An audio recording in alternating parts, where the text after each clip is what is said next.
Consagrarse al amor. Se trata de una charla de Monseñor José Ignacio Munilla que impartió dentro del Encuentro Nacional de Familias por el Reino de Cristo, celebrado en Guadarrama el 20 de septiembre de 2025. Consagrarse al amor. Este es el título que he puesto a esta reflexión, Consagrarse al amor, elegido como subtítulo Camino de Santidad, 8 claves. Sobre el título, Consagrarse al amor, bueno, es una palabra, es una expresión que no es de ningún autor concreto, que en realidad tiene sus raíces en la Sagrada Escritura, en la patrología. Santa Margarita María de Alacoque utilizó expresiones como consagrarse al corazón de Jesús, consagrarse a su amor, vivir en su amor. Y el Papa León XIII habló de consagrarse al amor divino, con lo cual pues es una expresión que está plenamente enraizada en la espiritualidad del corazón de Jesús. La fuente de esta charla, aquí quizás vengo a explicar un poco lo que hoy quiero hacer. La fuente de esta charla es este libro que muchos conoceréis. Este libro, Mi Doctorcito, un libro del padre Enoch Teyú, que se ha ido difundiendo a pesar de que no está publicado en una de estas editoriales al uso, y que pienso que es una joya, es un libro que tiene un género. ¿Cuál es el contenido del libro? Pues lo que plantea es pues, lo que Santa Teresa de Jesús hizo con el camino de perfección, es describir el camino de la santidad. Describirlo, y lo hace desde 8 claves. Por eso he puesto el subtítulo de Camino de Santidad, 8 claves. En este libro, Mi Doctorcito, refiriéndose a Teresita de Lisieux, pues yo creo que se compara, se coteja la espiritualidad de Teresita de Lisieux con Santa Faustina Kowalska, con la Madre Teresa de Calcuta, con Santa Teresa de Jesús, con San Juan de la Cruz, con San Francisco de Sales, San Luis María Griñón de Montfort, con Tomás de Kempis y también con una mística católica francesa, Gabrielle Bossis. Yo creo que la verdad es que es una joya de libro, porque ha hecho un recorrido, por todos esos autores de espiritualidad, comparando, viendo cómo las grandes intuiciones de Santa Teresita están presentes pues, en lo que es la gran tradición de la ascética y mística de la Iglesia Católica. Entonces, sin perder más tiempo, voy a describirlo, ¿de acuerdo? Este libro tiene 8 capítulos y yo hablo de 8 claves de santidad. La primera: amar a Dios es amar su voluntad. Ya sabemos que el primer mandamiento dice: amarás al Señor tu Dios con todo tu corazón, con toda tu mente, con todo tu ser, pero tenemos que reconocer que eso en nuestra cultura es muy fácil que sea malinterpretado desde parámetros sentimentalistas o emotivistas. Es muy fácil que eso sea malinterpretado. Amar a Dios es sentir, tener una especie de sentimientos. Hoy en día, desde esta especie de experiencialismo, me parece que uno necesita sentir, casi confunde amar con sentir. Y claro, eso no es así, ni remotamente. Dice Santa Faustina: no te dejes guiar por el sentimiento, porque el sentimiento no está siempre en tu poder. Todo el mérito está en la voluntad, no en el sentimiento. Entonces, amar a Dios es amar su voluntad. Mientras que yo no ame su voluntad, no le estoy amando verdaderamente. Es como decir: mamá, si yo te quiero mucho, pues ya sabes que siempre hago lo que me da la gana. A ver, no es verdad que yo le quiera mucho a mamá. No es verdad. Tú confundes emotivismo con amor. Es que la voluntad de Dios, que esto es lo que nos cuesta entender, la voluntad de Dios no es algo genérico, impersonal. La voluntad de Dios es guardar los mandamientos, sí, pero la voluntad de Dios es más que eso. Son los deseos de Jesús, lo que a Jesús le agrada. Luego, amar a Dios es amar su voluntad, amar lo que a Jesús le agrada. Santa Teresita dice, por ejemplo: no tengo más que un deseo, el de hacer su voluntad. Los grandes santos trabajaron por la gloria de Dios, pero yo no soy más que un alma pequeñita, solo trabajo para complacerle y para satisfacer sus deseos. Ya hay bastantes que son útiles, Mi sueño es el de ser un juguetito inútil en las manos del niño Jesús. La Madre Teresa de Calcuta, una gran discípula, ¿no?, de Teresita de Lisieux, dice: Jesús, acepto lo que tú me des y te doy todo lo que tomes de mí. Quiero que Jesús se sienta a gusto conmigo, que no se preocupe de mis sentimientos, incluso que no se preocupe de la oscuridad de mi vida, dice Madre Teresa. Yo quiero agradar a Jesús. Y fijaros, y luego llega Santa Teresa de Jesús y dice: ¿pensáis que quien muy de veras ama a Dios, que puede amar vanidades? Dice, todos sus deseos se emplean en contentar a Dios. Es la famosa frase de Santa Teresa: vuestra soy, para vos nací, ¿qué mandáis hacer de mí? O sea que esta es la primera clave.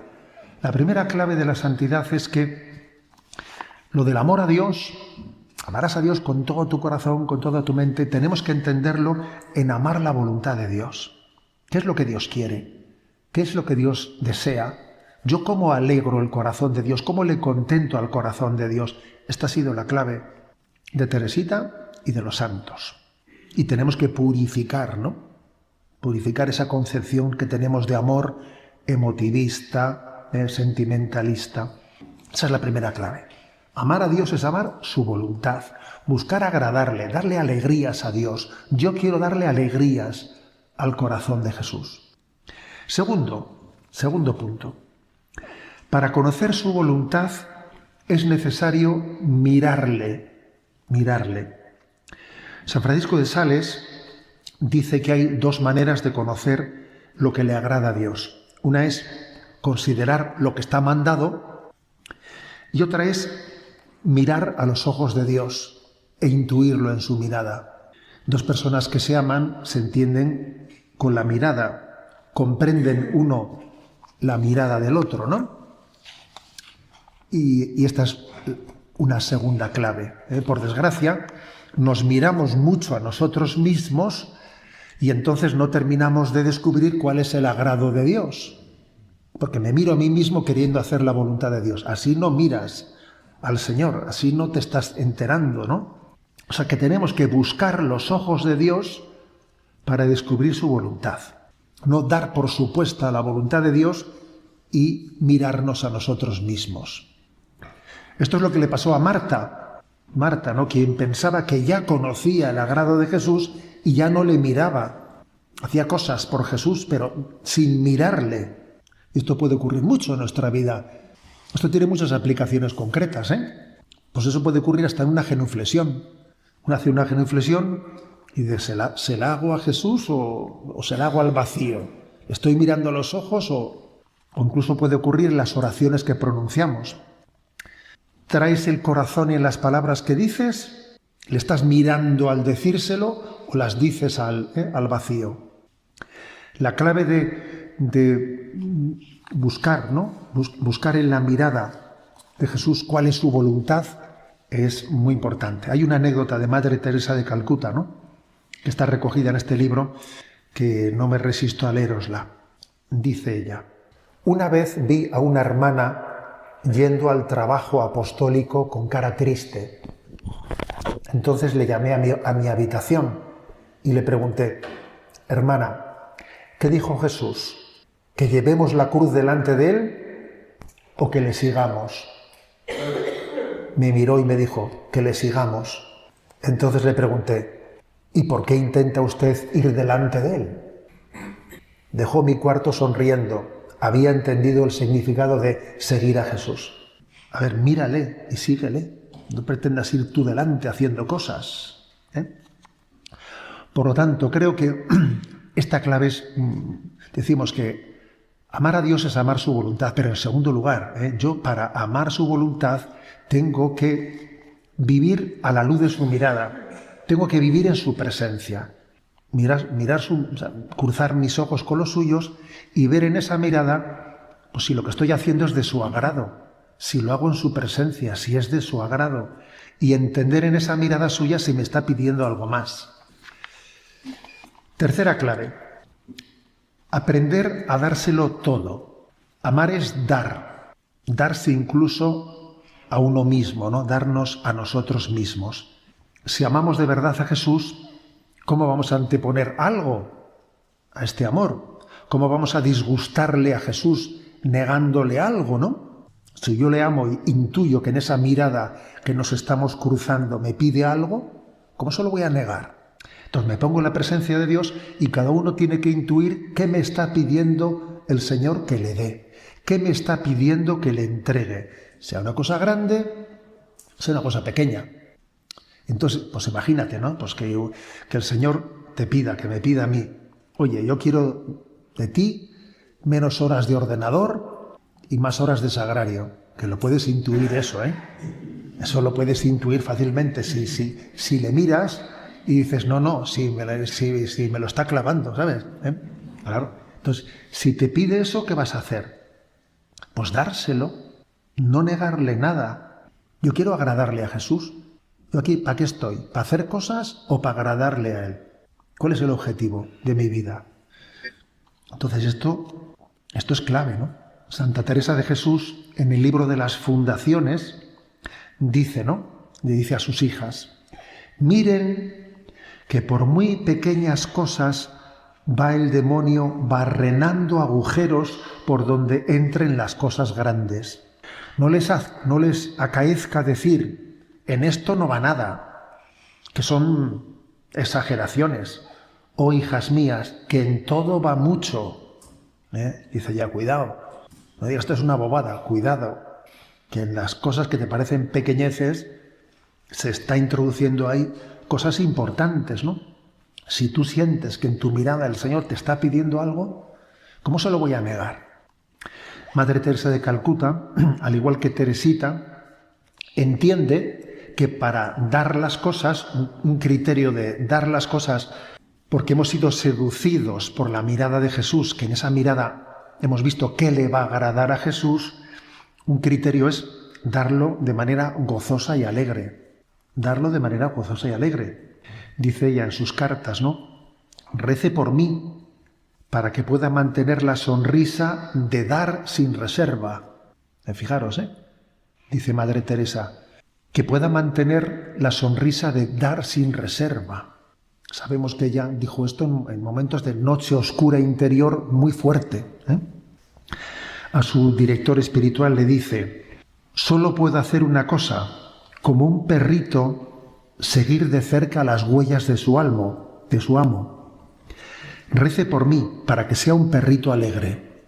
Dice, pero quiero ser alegre, si no la entrega que estoy haciendo no es una entrega verdadera. Mi entrega tiene que ser alegre, ¿no? O sea, que Madre Teresa de Calcuta entiende que en darle a Él alegría, encuentra ella su propia alegría.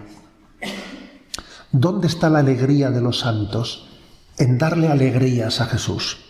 Le voy a dar alegrías. Esta es mi alegría. Como cuando un niño inocente, ¿no? Porque hay un momento de la infancia que es maravilloso, en el que ¿cuál es la alegría de los niños? Darle alegrías a sus padres. Eso es una maravilla de inocencia. Se tenía que parar la cosa ahí, ¿sabes? Dice, madre mía, en ese momento de la infancia en el que existe ese corazón inocente en el que el niño le da alegrías, dar alegrías, ¿no? Esa es nuestra relación con Dios. Pero cuidado, que muchas veces lo que tenemos que entregar o dar no son nuestros éxitos, sino muchas veces nos toca dar nuestra pequeñez y nuestra miseria. Y esto puede requerir más desposesión de nosotros mismos que si tuviésemos que entregarle mis tesoros. Aquí tienes Jesús. Claro, a un niño le es mucho más fácil entregar a sus papás. Papá, mira qué notas tan buenas he sacado. Mira no sé qué. Claro, eso lo hace, ¿sabes? No, pero muchas veces nuestro darnos completamente es entregarle nuestra pequeñez y nuestra miseria, lo cual supone un auténtico despojamiento. Y esto supone no codiciar las riquezas, ni siquiera las espirituales, ni siquiera codiciar las riquezas espirituales. Hay un texto emblemático de Teresita de Lisieux que ha sido citado, ¿no?, por el Papa Francisco en Dilexit Nos, incluso diciendo el Papa Francisco que le parecía que en esta cita estaba como una cumbre de la espiritualidad católica. Y el texto es el siguiente. Las riquezas espirituales hacen injusto al hombre cuando se apoya en ellas con complacencia. Lo que le agrada a Dios es mi pobre alma. Lo que le agrada es verme amar mi pequeñez y mi pobreza. Es la esperanza ciega que tengo en su misericordia. Esto supone despojarnos de esa satisfacción de sentirme fuerte, de vernos fieles, de que mira, he tenido una brillante ocurrencia, tengo el orgullo de ver que tengo avances espirituales, mira, siento consuelos profundos, no, experimento consuelos, experimento avances. Claro, todas esas cosas acaban siendo unos apoyos en los que te puedes casi apegar a ellos, ¿no? Y estás casi más apegado a tus consecuciones, a tus logros, que a darle alegrías al corazón de Jesús. Nos cuesta vaciarnos de méritos, fuerzas, virtudes, pensamientos, fidelidades, fervores, deseos, talentos, consuelos, porque nuestro corazón es de chicle y se apega a todo. Te apegas hasta, ¿sabes?, hasta tu rosario, como decía San Juan de la Cruz, te apegas hasta tu rosario, te apegas hasta tus consuelos, te apegas a... Es muy fácil, en nosotros el apego a las cosas, incluso buenas y santas, poniendo en ellas nuestro corazón y no en el Señor. Y por eso el Señor quiere que hagamos entrega de nuestra pequeñez y nuestra miseria, de la cual es difícil apegarse, ¿sabes? Claro, porque apegarse a la pequeñez y a la miseria, eso ya va siendo más difícil, Una anécdota, ¿no?, que cuenta una hermana de religión de Teresita de Lisieux, que está contada un poco en el contexto del contexto de los testimonios que se tomaron en el proceso de canonización, ¿no? Dice, le expresaba una vez a Teresita mi deseo de saber de memoria los textos de la Sagrada Escritura. Y Teresita me respondió, ¿de modo que quieres riquezas? Apoyarse en eso es apoyarse en un hierro candente. Te va a quedar una marca. O sea, fíjate lo que le dijo, diciendo, a ver, ¿tú qué quieres, no? Tener la satisfacción de que me sé la escritura de memoria, ¿no? Y me sé todas las citas. Dijo, yo que tú no haría eso, Fíjate qué respuesta le dio Teresita diciendo, ¿qué pasa? ¿Que quieres la satisfacción de que lo controlo todo, Es decir, que la clave está en amarle solo a Él, sin entregar el corazón a los instrumentos, sin apoyarse en nada más que en Dios mismo, sin alforja, sin mochila, sin dinero. Cuando dice el Señor, id a evangelizar sin alforja, sin mochila, ¿a qué se refiere? Pues se refiere a todo, aquello en lo que podamos tener nuestro apego. Y entre ellos están las riquezas espirituales.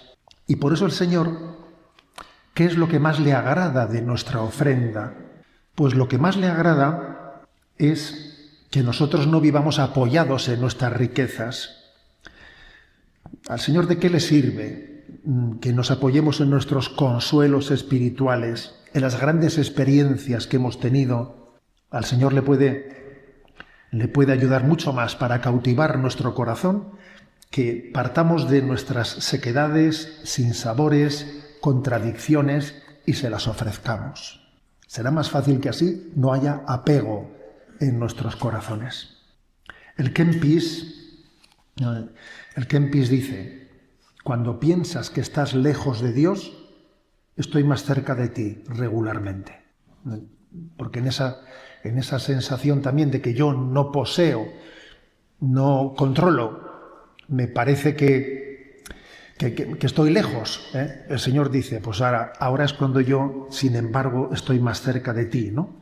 En resumen, que estamos llamados a entregarlo todo, a ser generosos en la entrega de todo, a lo que entendamos que en esa mirada que nos hemos cruzado con Jesús le agradaría que yo le entregue esto y lo otro.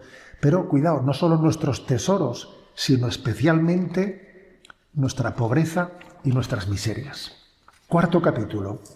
Lo he titulado Por la abnegación a la liberación. Sabéis que Jesús nos dice, ¿no?, en Mateo 6:24, no podéis servir a dos señores, porque despreciaréis a uno y amaréis al otro, o al contrario, os dedicaréis al primero o no haréis caso del segundo. ¿Quiénes son esos dos señores? la voluntad de Dios y la voluntad propia. A ver, tú no puedes servir a dos señores. Entonces, no podemos olvidar que partimos de una antropología caída, herida, en la que el alma, fruto del pecado original, fruto de nuestros pecados personales, fruto de la distorsión que hay dentro de nosotros, el alma humana no quiere bien, no sabe amar y en consecuencia no percibimos bien nuestros problemas. Somos esclavos de vanidades, caprichos, percibimos las cosas muy distorsionadamente. Y por ello ocurre a menudo que lo que Jesús nos pide contraría a la naturaleza. Lo experimentamos como algo que me está contrariando, va contra mi gusto, contra mi apetencia. Eso es muy frecuente. Eso que dice, ¿no? Alguien un poco así en plan irónico, dice, aquí todo lo que te gusta o engorda o es pecado, ¿no? Y dice, bueno, a ver, eso obviamente es un dicho, pues no precisamente, ¿no?, nacido de la mística cristiana, sino todo lo contrario, pero que tiene algo de cierto. ¿Y qué es lo que tiene de cierto? Que obviamente, fruto de que la naturaleza humana está herida, tiene un problema con su paladar. Y es que le apetece lo que es malo para él, y lo que es bueno para él no le apetece. Tenemos un problema de distorsión del paladar. Claro, nuestro paladar está distorsionado, ¿no? Entonces, por eso, en esa llamada que el Señor nos hace a entregarnos, pues solemos tener resistencias, ¿no? Cuando, por ejemplo, pues el Señor nos pide superar caprichos en la comida, o en las curiosidades, en las conversaciones, o en las acepciones de personas, en las simpatías y antipatías. Todo eso nos cuesta naturalmente, ¿no? Y además comprobamos que a la hora de luchar contra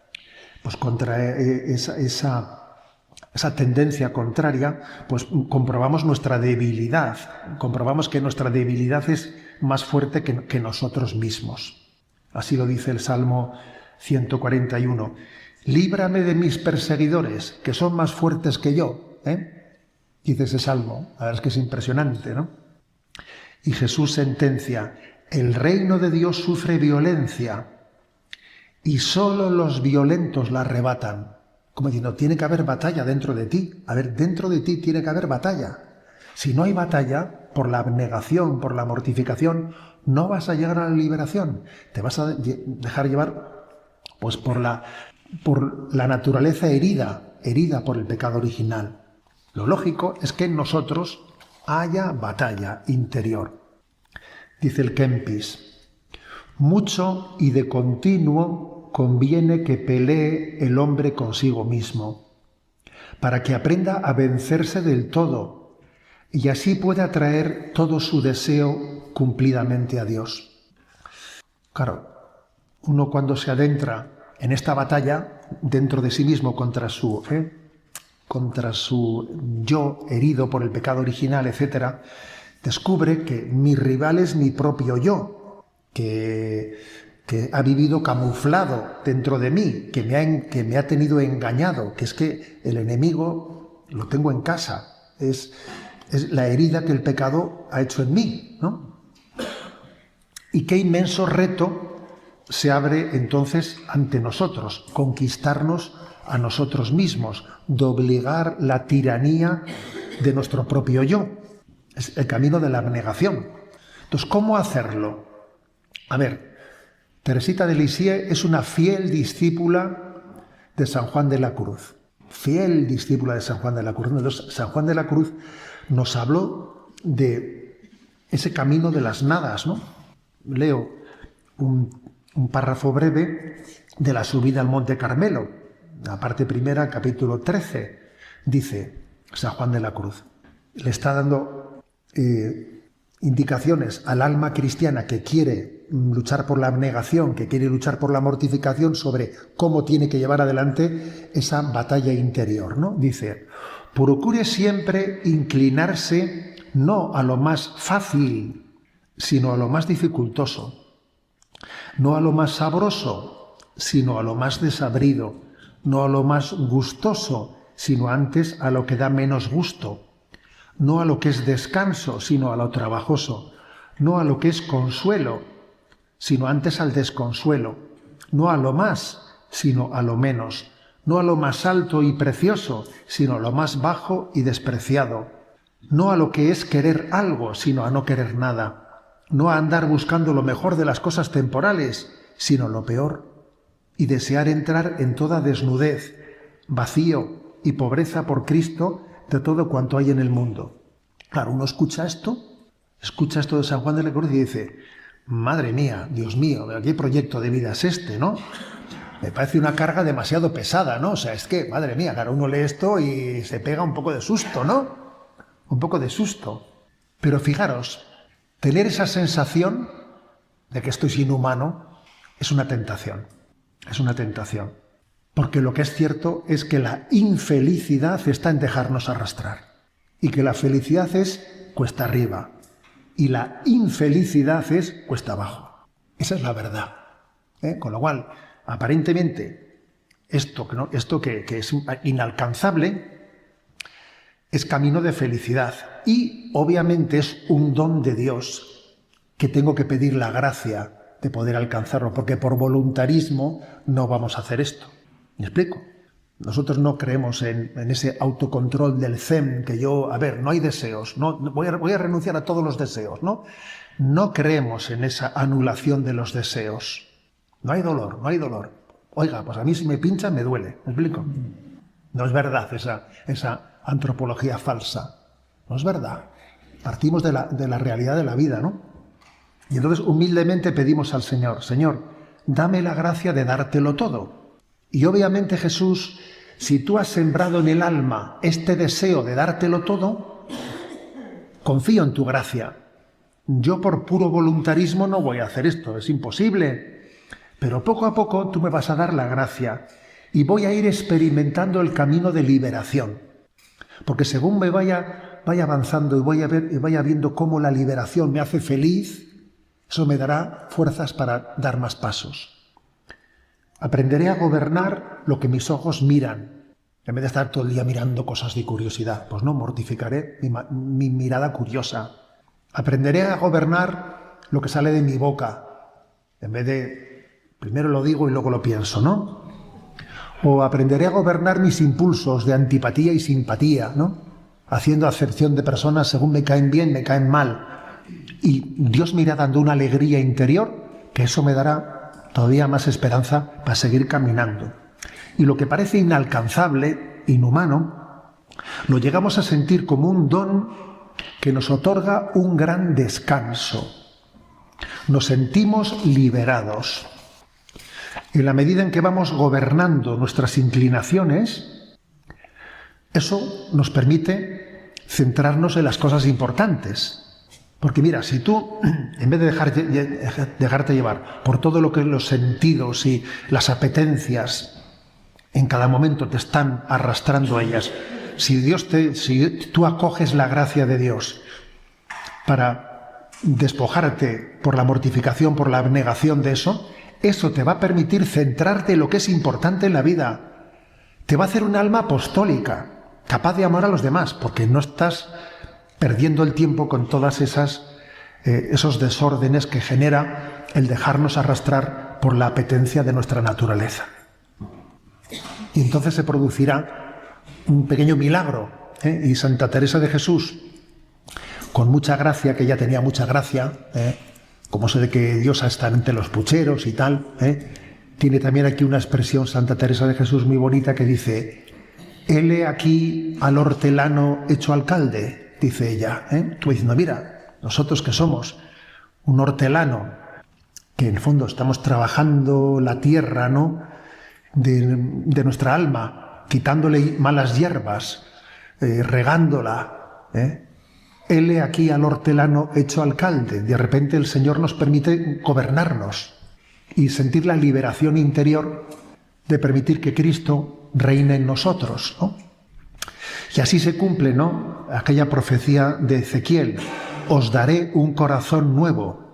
Claro, el Señor nos lo dará, pero nos lo dará en batalla, ¿me explico? O sea, no esperes a que te lo dé para batallar, no. Tú batallando recibirás de Dios esa gracia de la abnegación, de la mortificación interior.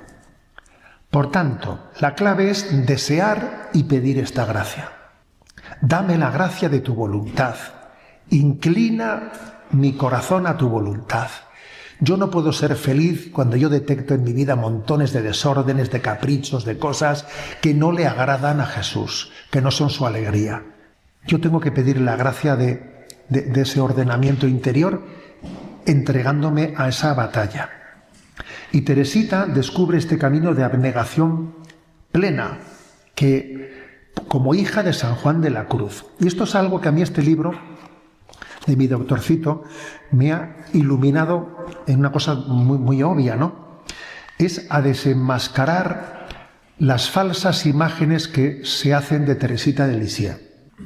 Porque de Teresita de Lisieux, con mucha frecuencia, se hace una imagen distorsionada en la que se deforma su espiritualidad, reduciéndola a su camino de confianza, como si el camino de Teresita no fuese un camino de penitencia.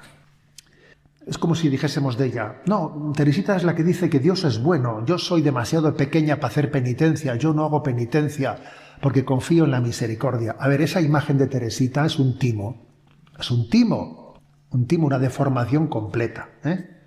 Se corre el peligro de confundir la sencillez de Teresita con la acomodación de las exigencias de la santidad al mínimo esfuerzo. Eso no es verdad.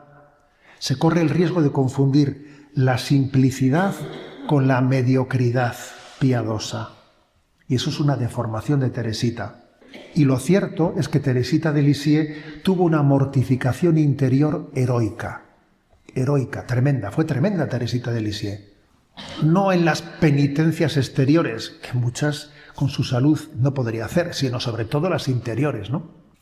Por ejemplo, dice Teresita, hay que hacer todo lo que está en uno, dar sin cuento, practicar la virtud en toda ocasión, renunciarse a sí mismo constantemente.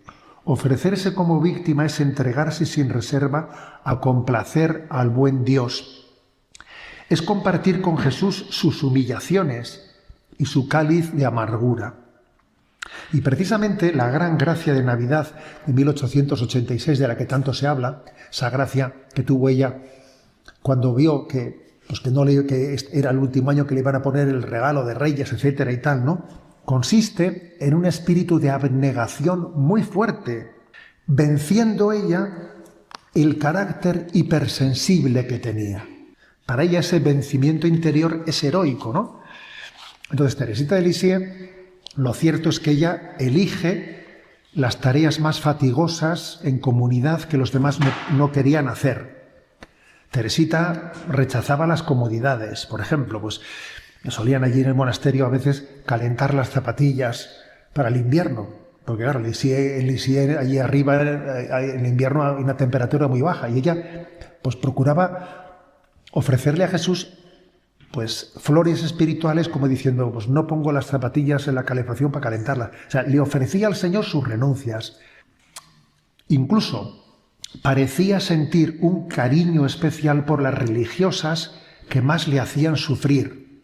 Nadie intuyó quién le caía mal, porque precisamente el que le caía mal, ella hacía el más esfuerzo de estar con ella, y buscaba su compañía.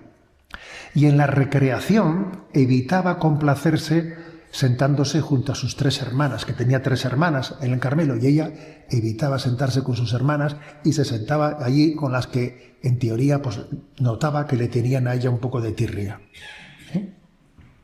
Su vencimiento interior fue muy grande. Ella tenía claro que la causa de la falta de la santidad en los conventos es la falta de amor, y que la causa de la falta de amor es el no haberse tomado en serio la abnegación, la mortificación. Claro, si tú no le entregas a Dios todo, así tu amor pues va en declive. Si tú aprendes a darle a Jesús todo lo que intuyes que en esa mirada te está pidiendo, pues obviamente tu amor va increciendo. Decía Teresita, los sacrificios que te cuesten debes hacerlos con alegría. Sé vigilante para no perder ninguna oportunidad. Si conocieses cuánto vale a los ojos de Dios una pequeña renuncia, la buscarías como el avaro busca su tesoro. Por eso insisto, que de Teresita de Lisieux se ha hecho una imagen deformada completamente, como que es el camino de la confianza contrapuesto al camino de la penitencia. Es ridículo. Pasa una cosa, esto que parece imposible, esto es lo que Teresita entiende. Dios lo da como un don, te lo da como un don. Además, acompañado por la experiencia de que como todo lo que es la atracción carnal de este mundo, al final, que parece que es muy placentera, pero luego en realidad te deja cansado, hastiado y vacío. ¿Y cómo? Pues sin embargo, lo que Dios te pide, que parece que cuesta sacrificio, desprendimiento, te da paz y alegría. Y Dios te lo va haciendo entender. Y te va haciendo entender que la abnegación es una liberación. La mortificación es una liberación. Que aunque pueda resultar dolorosa en un primer momento, progresivamente más y más va siendo gozosa. Porque es, como he dicho antes, es ir educando el paladar. Antes te resultaba atractivo lo carnal, lo pecaminoso. Y según vas educando tu gusto, al final te resulta atractivo estar con Jesús. Porque has ido educando tu paladar. Esto en el fondo lo dice el padre Pío de Pietrelcina en una expresión suya, en una carta que a mí, yo cuando vi esa expresión dije, pero qué expresión tan buena.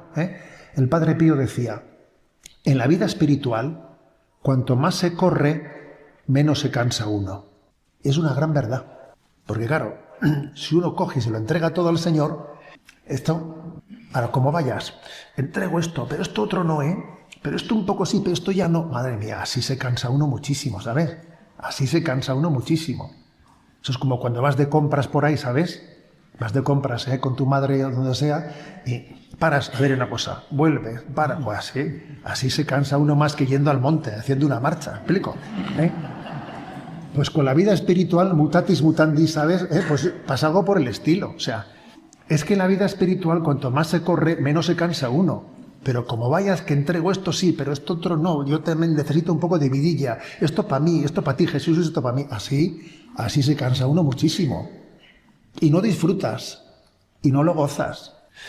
Bueno, esta es la cuarta clave, la cuarta clave de la abnegación por la abnegación a la liberación. Vamos a la quinta clave, Superar el miedo que nace de la desconfianza. A Dios le duele nuestro miedo hacia Él, o nuestro miedo a nuestra vocación, porque ese miedo nace de una desconfianza. Recordad cómo, cuando aconteció el pecado original, Adán y Eva oyeron que Dios se acercaba al jardín y se escondieron de Él, porque tuve miedo y me escondí de ti. Bueno, pero ¿por qué tienes miedo? ¿Por qué tienes miedo? El miedo supone dudar de su palabra. El miedo supone dudar de su promesa, de su amor. Como dice el refrán, la duda ofende, el miedo ofende. Santa Teresa de Calcuta comparte en una de sus cartas, ¿no? Que hay un libro maravilloso, es Ven, sé mi luz, de Madre Teresa de Calcuta, que recoge sus cartas, ¿no? Cartas en las que, por ejemplo, tú imagínate lo que es una mujer como ella, en aquellos años, recibir una llamada de Jesús para que deja tu orden religiosa, salte a la calle, empieza, yo te voy a mostrar el camino. Madre mía, ¿a dónde voy yo? ¿A dónde voy yo? Hablarás con el arzobispo yo, A ver, tú imagínate, ¿no? Tú imagínate, ponte en su lugar. Entonces ella escribe, le dice a Jesús, ¿dejarás tú que mi alma se pierda? Tengo mucho miedo, Jesús, tengo muchísimo miedo. No me dejes ser engañada, tengo mucho miedo. Ese miedo me muestra cuánto me quiero a mí misma. Tengo miedo del sufrimiento que vendrá. Y Jesús le responde y le reprocha sus miedos. Y le dice Jesús a Madre Teresa, ¿tienes miedo? ¿Cuánto me duele tu temor? Si supieras cuánto me duele, fíjate qué tirón de orejas le pega Jesús a Madre Teresa, que parecería muy normal, ¿no? Que dijese, tengo miedo, es que ¿a dónde voy yo? Es que esto va a ser de verdad, ¿no? Y el Señor le dice, ¿tú tienes miedo? ¿Cuánto me duele que tengas miedo? ¿No te das cuenta que estoy yo contigo? O sea, que la clave para superar el miedo está en que nos abandonemos al que sabe, al que puede y al que ama, que es el mismo, Claro. que nos abandonemos a Dios. El miedo es la consecuencia de nuestra carnalidad, que se quiere agarrar a seguridades, ¿sabes? A seguridades. Y el Señor educa nuestra alma, como le educó a la Madre Teresa de Calcuta en sus miedos, o a cada uno de nosotros, abandonándonos a Él. Fijaros, como el refranero el refranero español tiene expresiones impresionantes. Cuando se dice, bueno, Dios sabrá, pues eso lo decimos de aquí, pero no sé si lo creemos de verdad. En el refranero español hay cosas que son impresionantes, pero que no hemos terminado de ver. Venga, Dios sabrá. O sea, yo confío en Él. Dice San Juan de la Cruz, para ir a donde no sabes, debes de ir por donde no sabes. O sea, tú no controlas el camino, pero bueno, Él sí lo controla, ¿sabes? Pues vamos, Dios sabrá. Madre Teresa de Calcuta dice, soy demasiado pequeña para comprenderlo todo, y por tanto, dejemos hacer al Señor de la casa, quien es sabio y poderoso, quien nos ama y entiende lo que nos conviene. Es decir, que si sufrimos por nuestros miedos, a ver, y el que no los tenga, que levante la mano, ¿no? Si sufrimos con nuestros miedos, hay que luchar sin tregua con ellos. Cada acto de fe, cada acto de confianza es una dulce caricia a Jesús. Yo voy a aprender a acariciarle a Jesús venciendo mis miedos, haciendo un acto de confianza. Y eso es una caricia a Jesús. Es una mirada de Jesús de complacencia. Te has fiado de mí y te lo agradezco. Entonces, ¿cómo vencer los miedos, señores? Aquí se propone una parábola en el libro que me gusta mucho, muy bonita. ¿Cómo vencer los miedos? Una parábola que tiene mucha miga. Dice, habiendo salido un rey de caza, perseguía a un conejo blanco, al que sus perros estaban a punto de alcanzar. En esto el conejito, viéndose perdido, retrocedió rápidamente y saltó a los brazos del cazador. Este, conmovido ante tanta confianza, no le soltó nunca de sus brazos, ni permitió que nadie le hiciese daño. Pero claro, es una parábola potente, potente. Pero claro, pero ponte también en la situación de ese conejito que dice, ¿de quién estoy huyendo yo? ¿De quién huyo? Venga, tira para atrás que me echo en manos de este que parece que es un cazador. Claro, esto supone una batalla, porque yo estoy percibiendo como un cazador si es mi Dios y Señor, si está en sus manos. Pues que no es mi cazador, que es mi Señor. ¿Por qué huyo? Porque salgo corriendo. Y los avatares de la vida, esos perros que corren de tuyo, que no son perros de una jauría, que son circunstancias que Dios permite. Luego no les tengas miedo, ¿no? Es decir, que el método para vencer los miedos es el acto de confianza de que todo está en manos de Dios. Él es el que sabe, Él es el que puede, Él es el que ama. Si Dios me ama infinitamente, si lo conoce todo y lo puede todo, ¿yo qué voy a hacer? Dejar de correr y echarme en manos del cazador, entre comillas, el cazador, ¿no? Que es el que quiere cazar mi santidad, fíjate. Por eso Madre Teresa dice a su director espiritual, rece por mí, para que pueda besar con amor y alegría la mano que me golpea. Que no es un cazador, que me pienso echar en sus manos. O sea, vencer los miedos es besar la mano que me golpea. Teresita es una maestra en el arte de confiar y superar los miedos. Digamos, ¿no?, que ella nos diría, si nos hablase con terminología de nuestros tiempos, ¿no? Pues yo creo que Teresita nos diría, no te preocupes del futuro, como si fueses tú quien debe de disponerlo. Claro, así comprendo tu ansiedad. Esa ansiedad que tienes, ¿de dónde viene? De pensarte que eres tú el que tienes que disponer el futuro. O dicho de otra manera, Teresita de Lisieux nos diría, mira, Dios existe y no eres tú, relájate. O sea, que en el fondo, es que es así la cosa. Eso es lo que nos diría. Que Él es el que sabe, Él es el que puede y Él es el que te ama. Hay que vencer los miedos. Sexto punto, yo lo he titulado así de una manera un poco curiosa. Pobreza espiritual más esperanza. Las matemáticas de Dios. En las matemáticas de Dios hay una ecuación que es pobreza más esperanza igual a gloria. Pobreza más esperanza igual a gloria. Es decir, Aquí la clave de unir la pobreza espiritual a la esperanza es eso más que una suma, es una multiplicación exponencial, ¿no? Claro que hay que luchar y esforzarse en la vida espiritual, pero cuidado, sabiendo, como dice Isaías, todas nuestras empresas nos las realizas tú. Teresita une el esfuerzo al abandono, y esa es la clave. Están las dos cosas unidas. Ese ascensor que le eleva hasta el cielo son los brazos de Jesús. Y entonces entiende ella que con esa confianza lo entrega todo. Teresita repetía el dicho de San Juan de la Cruz: tanto se alcanza de Dios cuanto de Él se espera. Cuanto más se desea a Dios, más se le posee. Luego, la ecuación es pobreza espiritual más esperanza. Yo todo lo espero de Dios. Entonces, como todo lo espero de Dios, pobreza más esperanza, gloria. Entonces, ¿qué es lo que hay que hacer? Pues lo que hay que hacer es ganar a Jesús con el corazón. Dice ella, arrojarle a Jesús flores de los pequeños sacrificios, ganarle a base de caricias, de actos de confianza. Y fíjate, se atreve a decir, así le he ganado yo y espero ser bien recibida, dice ella, ¿no? O sea, se trata de entregarnos plenamente, pero sin voluntarismo, centrándonos en ganar el corazón de Jesús. Y esto llega al punto siguiente, ¿no? Dice, las hermanas de Teresita, entre las cosas que también, pues en el proceso de canonización, pues recogieron anécdotas de ella, hay una que a mí me llama mucho la atención, Dice, cuando le hablábamos, dicen sus hermanas, cuando le hablábamos del purgatorio para nosotras, ella nos decía, oh, qué tristeza me dais. Hacéis una injuria al buen Dios queriendo ir al purgatorio. Cuando se ama, no puede haber purgatorio.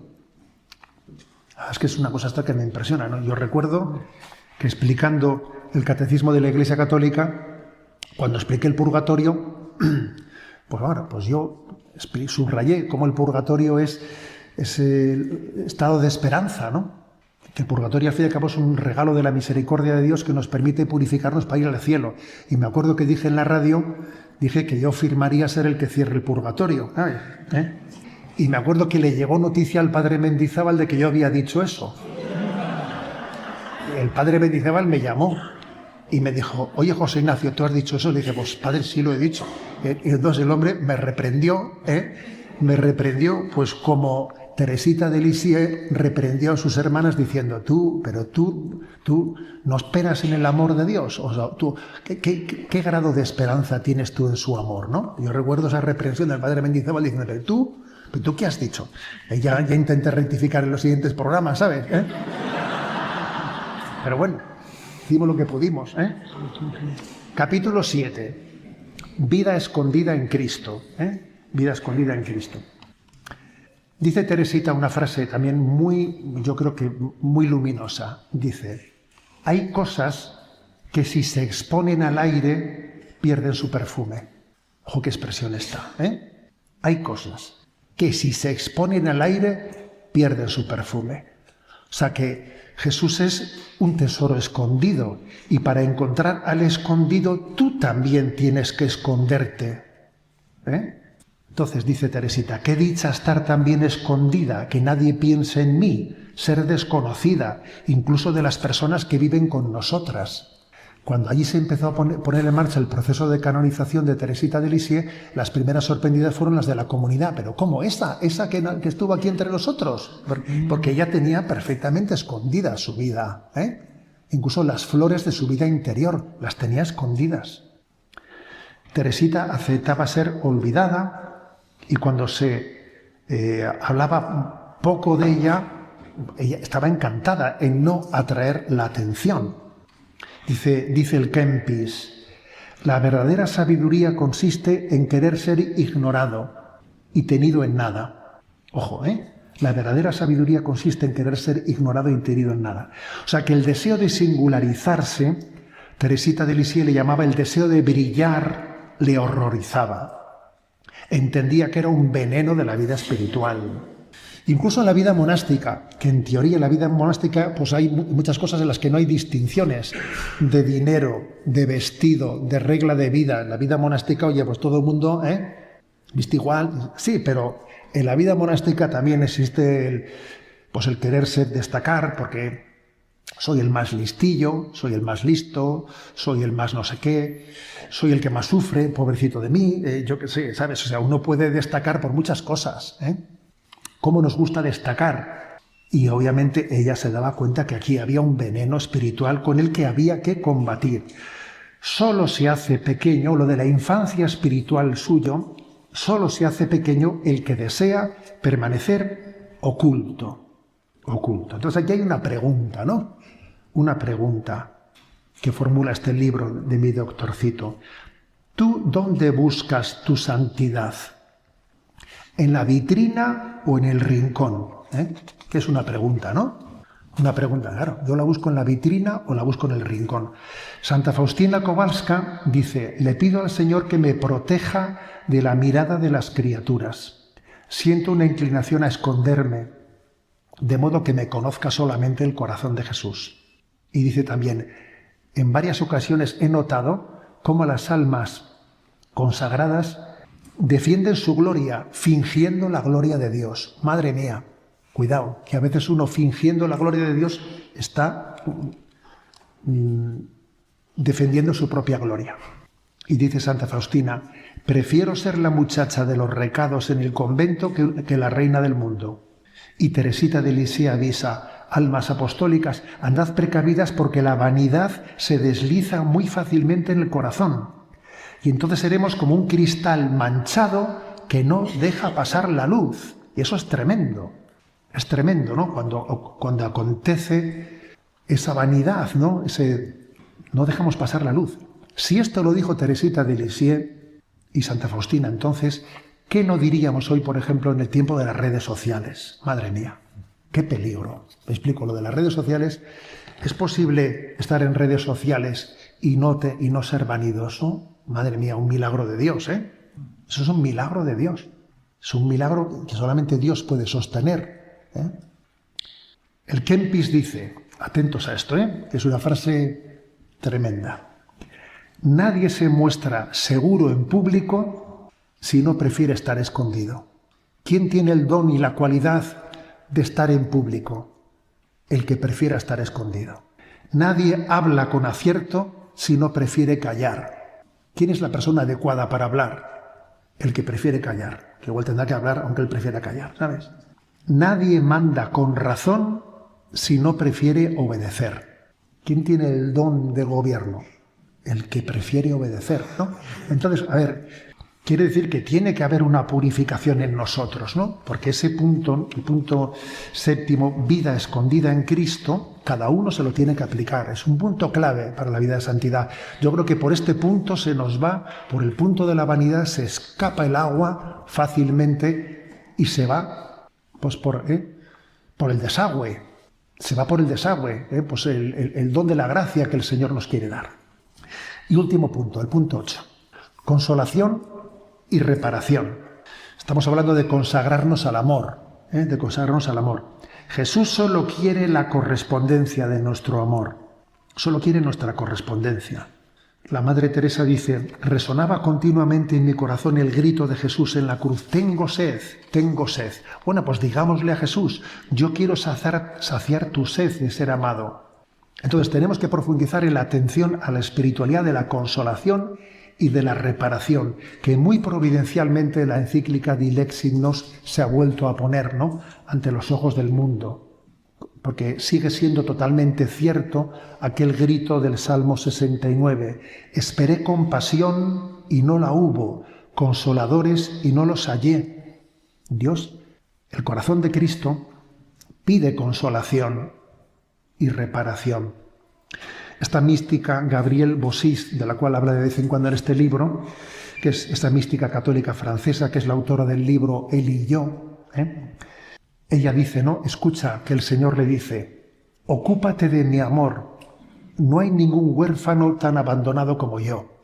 Madre mía, menuda expresión esta, que el Señor te diga, ¿sabes lo que te digo? No creo que haya un huérfano tan abandonado como el propio amor de Dios abandonado. Por lo tanto, incluso nuestra caridad, esa caridad que volcamos en los necesitados y que debemos también de reparar al corazón de Cristo, volcando nuestra caridad en los necesitados, no tiene que estar desconectada de la intención reparadora al corazón de Cristo. Porque como dice Mateo, ¿no? Mateo 25, a mí me lo hicisteis. Si yo estoy entregándome, ¿no?, a este necesitado, se lo estoy haciendo a Jesús y no tengo que desconectar la caridad del prójimo de la consolación al corazón de Jesús. También Gabriel Bossis, dentro de sus experiencias místicas, escucha a Jesús decir, no seas amable por la amabilidad, sea amable por amor a mí, por amor a mí. Por lo tanto, consolación y reparación.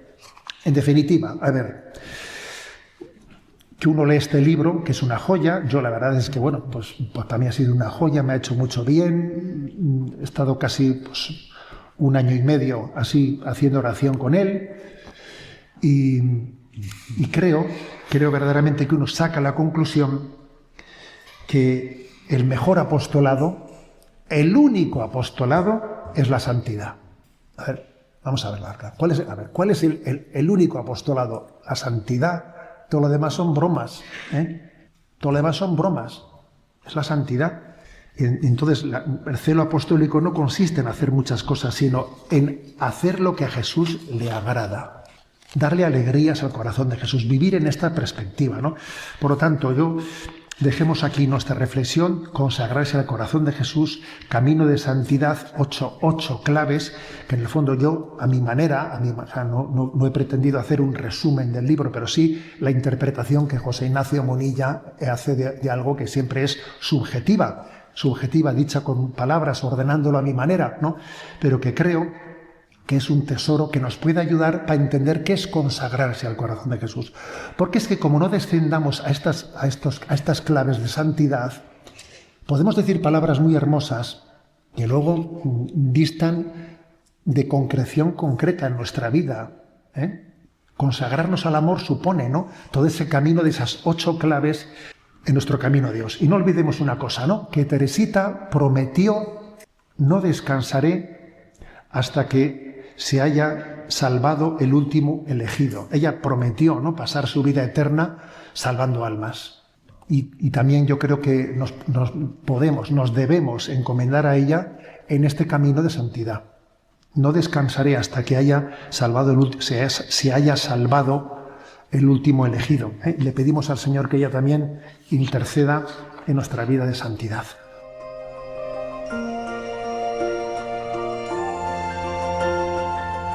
Finaliza en Radio María esta charla de Monseñor José Ignacio Munilla, titulada Consagrarse al amor. Fue impartida dentro del Encuentro Nacional de Familias por el Reino de Cristo, celebrado en Guadarrama el 20 de septiembre de 2025.